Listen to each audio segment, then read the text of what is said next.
Depois de uma ausência prolongada, estou eu aqui de volta com Ao Vivo da Pindaíba. Eu vou ver se eu consigo manter esse negócio mais periodicamente, assim, ser mais... Porque eu tenho muito disco para contar, muita história de disco para contar aqui. E o disco que eu vou falar hoje é de uma banda que eu nem curtia muito. Então o meu dilema na época não era nem não ter a grana para comprar todos os discos, mas eu queria gastar minha grana num disco que eu gostasse de muitas músicas. Essa banda e o disco, né, é o Uriah Heep, e o disco é esse aqui, ó, Uriah Heep Live, janeiro de 1973. Esse disco virou um clássico do rock, né? O Uriah Heep era uma banda que eu fui ouvir o primeiro disco deles, o Very Very Humble, por causa da capa, cara. Tem aquela capa com um cadáver com a cara coberta de teia de aranha. Eu acho ainda uma das capas mais legais da história do rock. E foi um disco que eu ouvi e achei legalzinho. Falei, pô, essa banda é bacana e tal, não sei o quê, mas... Sabe, quando... Pô, mas eu gosto de uma, duas, três músicas. Aí eu ouvi um outro disco, ouvi um outro. Não era aquela banda que me pegava. Tinha muita coisa legal, assim. Aí eu catei esse disco, cara. E, assim... Ouvi de cabo a rabo, né? O disco legal, as músicas que eu gostava. De fato, as que eu gostava de ouvir, de fato, estavam todas lá. Inclusive, é uma seleção, pro meu gosto, óbvio, muito bem feita. Foi muito bem legal, muito bem planejado o negócio.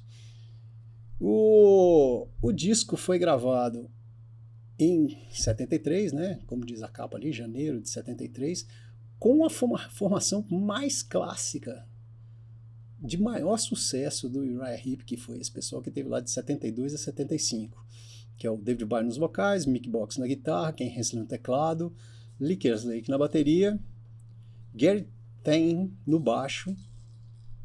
E, cara, esses caras mandaram muito, fizeram os melhores discos realmente do Uriah Heep e ficaram juntos até a morte do Gary Thain, que depois viria a ser substituído pelo John Wetton, que é um baixista que eu curto pra cacete. O cara saiu dali, depois foi pro Wishbone Ash e foi um dos fundadores do Asia, né, que era aquela banda de prog pop dos anos 80, mas que eu gostava pra cacete. E que depois viria a ser substituído por outro baixista que eu curto demais, que é o Trevor Bolder, que foi depois tocar com Bowie. Trevor Bolder é foda também, cara. Então é a formação mais clássica, com uma seleção dos discos de maior sucesso, né? Esse Uriah Heep Live foi gravado em 73, né? Na turnê do Magician's Birthday, que é um disco bacana. Mas a seleção está muito bem balanceada entre as músicas do Magician's Birthday, do Demons and Wizards, do Look at Yourself, mas o primeiro disco, que é um disco que eu gostava, mas que não fez tanto sucesso, né? Na época. Mas é muito bem balanceado entre os três. As músicas, né? Tem a minha música favorita, tem Gypsy, tem Look at Yourself, né? Que é uma música que eu adoro, eu simplesmente adoro Look at Yourself. Sweet Lorraine, Traveling Time, Easy Living, uma música que eu curto demais, cara. Então, assim, a seleção de músicas é muito bem feita. O disco foi gravado em 24 de janeiro de 73, no Town Hall em Birmingham. Lançado em abril de 74 nos Estados Unidos e lançado em abril de 73 nos Estados Unidos e maio de 73 no Reino Unido. Cara, execução desse disco, né? Execução das músicas. Esse disco é aquele clássico de disco ao vivo dos anos 70, né? Talvez com um pouco menos de improviso, assim. As músicas são bem parecidas, a execução é bem parecida com a dos discos de estúdio, a duração das músicas é bem parecida, ali não varia muito de uma coisa para outra, não tem aquele, né, versão reduzida de Freebird de 23 minutos, não tem isso. O instrumental é super legal, né? Eles conseguem balancear bem, né, entre guitarra, baixo, bateria e teclado, né? Não tem muito foco em nenhuma das músicas. Às vezes eu acho que tem um pouco de foco no teclado, mas é porque eu tenho um certo, não é ranço não, mas eu percebo muito o teclado na música e tem certas bandas que isso me incomoda, mas não é o caso aqui, né? O Ken Hansen é um tecladista muito legal, cara. Eu gosto dele pra cacete. Tem uma coisa que eu queria comentar. Uma das coisas que me pegou, que me incomodou sempre no Uriah Heep foi o David Byrne, o vocalista, né? Ele tinha um maneirismo, cara, de terminar os versos, né? Geralmente o último verso da estrofe com um gritinho agudo. Cara, isso meio que me incomodava nos discos e ele persiste nisso no disco ao vivo. Né? No fim do negócio, eu não gosto disso, não gosto, mas assim, não é o suficiente para deixar de gostar da música, né? Me incomoda, sim.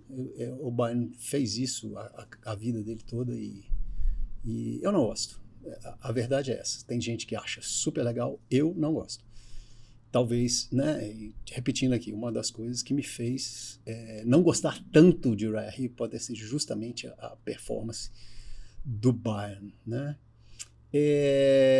O disco começa, é interessante que ele começa com uma introdução, entra um cara falando que eu não sei quem é, não consigo identificar pela voz, fala assim, não, vamos dar um tempo aqui pra galera dar uma afinada nos instrumentos, e fica no fundo, e depois eles entram com Sunrise, cara, o impacto da música é muito forte, essa música é joia demais. Ela é do Magician's Birthday, lógico, eles abrem com uma música do disco foco da turnê, né? E, cara, é muito bem executado, cara. Uma coisa que me chama atenção, que me chamou atenção na primeira vez que eu ouvi esse disco e que me influenciou, assim, como músico, né? É o timbre do baixo do Thane, cara. É poderoso, bicho. O cara é poderoso, o cara usa um drive marcante e nesse disco, especialmente, é muito presente o baixo, cara, como eu disse, né? O balanceamento dos instrumentos no instrumental geral do Uriah Heep é sempre muito legal. E o baixo é muito presente e eu, lógico, como baixista, curto demais, né, cara? Demais mesmo. A capa do disco, essa capa aqui, ó, é uma capa que eu acho sensacional, cara. Ultra minimalista, não tem absolutamente nada. Dentro ele vai ter esses encartes aqui, que são legais, né, com recortes de jornal e tal. Um negócio bacana, também característico da época. Você vai procurar discos dessa época que tem esse visual recorte de jornal aqui, pô, uma infinidade. O disco tem, esse meu disco aqui, como ele é da época, né, e tá aqui com 50 anos de idade, ele já está danificado, não resistiu, mas ele tem esse encarte por dentro, como aquele do LED, né? Vários discos ao vivo da época tem esses encartes com fotos e tal. Eu não estou segurando aqui, gente, porque o que aconteceu foi isso. O disco tem umas páginas que estão soltas 50 anos depois. Tá vendo aqui, ó? E não tem jeito de consertar, então é um treco meio triste, mas o importante mesmo que é o som do disco desse LP aqui tá impecável, perfeito. Mas isso era comum, né, na época.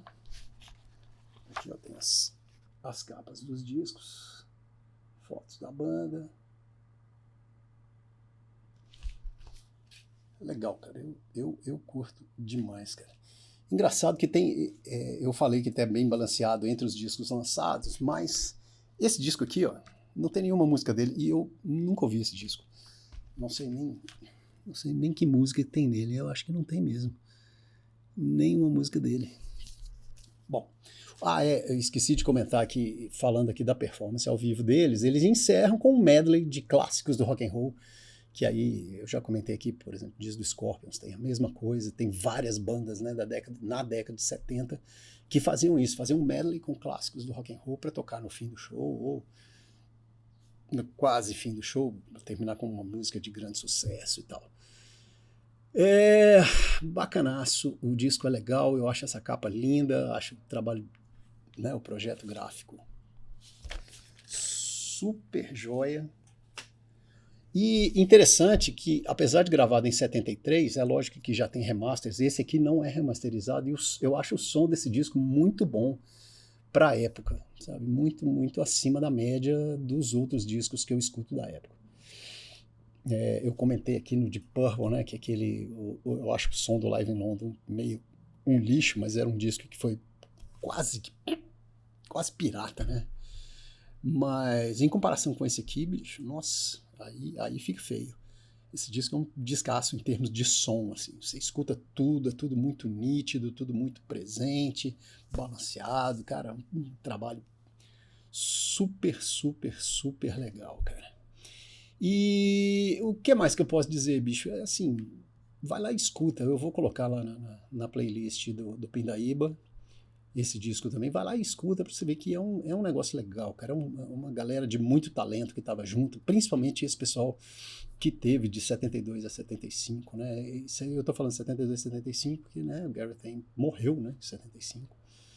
Tomou uns trecos lá e não deu muito certo. E é a melhor fase. É disparado a melhor fase do Uriah Heep. Tem coisas legais depois, até 77, 78 ainda tem coisas boas depois.